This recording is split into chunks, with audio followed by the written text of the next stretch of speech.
Jika tahu lebih awal, saya belilah benda ini. Tak perlu benda ini barang besar-besar. Tengoklah perbezaan dia, korang.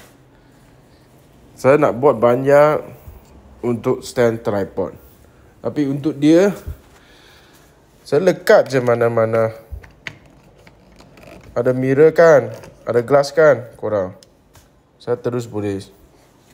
Tengoklah perbezaan dia. Benda ni berat juga.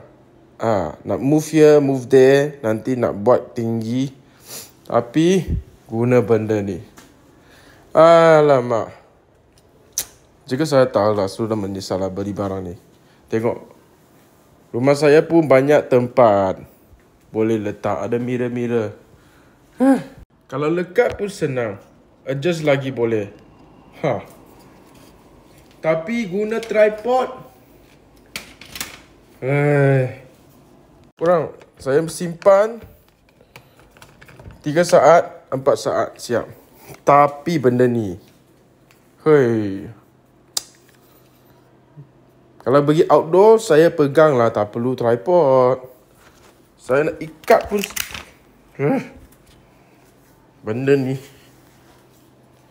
Kalau korang nak beli benda pemegang phone, boleh ikat dekat gelas, ikat dekat peti sejuk, korang boleh dapatkan ini.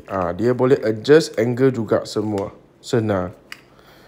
Boleh dapatkan sekarang.